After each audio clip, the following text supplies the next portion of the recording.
With the release of Quantumania and Jonathan Majors being under fire, today I would like to stop and rank all 3 Ant-Man films ranked from the worst to the best. Please know that everything that I will say in this video is just my very own opinion. My name is SW Nation, and you are free to comment down below your very own ranking of all 3 Ant-Man films ranked from the worst to the best, just like me, or you could just do your favorite. Please don't forget to check out that Twitter, that's going to pop up on your screen right now, and also that Marvel playlist, that link is always in the description, and you can check out that AntMan and the Wasp Quantumania movie review. That link is also in the description as well. With that being said, guys, yes, I know this video is very late, but who cares? Let's get right into our ranking. Kicking off the list at number 3 for me has got to go to the newest edition, AntMan and the Wasp Quantumania. The newest addition to the MCU and the capper of this trilogy does wonders for world building and giving a threat that can rival Thanos in Kang the Conqueror. Jonathan Majors plays his role effortlessly and not only makes you want to see more of Kang, but also more of him too, Jonathan Majors. In fact, walking out, I was way more excited to see Creed 3 rather than more of Kang, even though I loved Kang. I also thought while on a volume, and it was clear it was, the Quantum Realm felt like a cool place to visit, and a place I wish we saw more depth, and I wish it was a tad bit more immersive, like Avatar: The Way of Water was. The creatures that we meet are different and interesting, but aside from a couple of action sequences, they do nothing creative with this place. Janet constantly drags the plot, and it feels like a rewrite of how she was in 2, where she's actively helping Scott inside of the Quantum Realm. Then in this movie, she doesn't want to talk about it. Where are her powers, by the way? What abilities did she have in Ant-Man and the Wasp that she just doesn't have now? There's a story in here, man. They're just showing the idea of Scott feeling like he's this big shot now since he's helped the Avengers and helped save 50% of life, and how his daughter sees him like that. There's a story in there that you could make personal and perfectly fit for the scale of the character. Going bigger seemed like a great idea, but it was executed poorly to me. My runner-up at number 2, Ant-Man and the Wasp Quantumania. To be honest, this movie is kind of mid.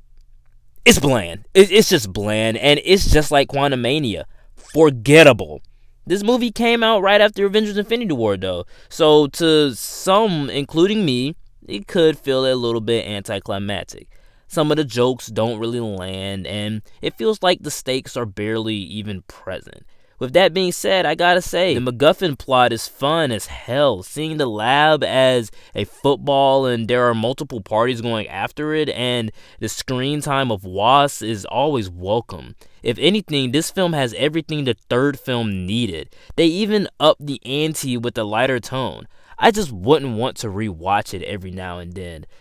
But coming in at my number 1 for me is gotta go to Ant-Man. Come on.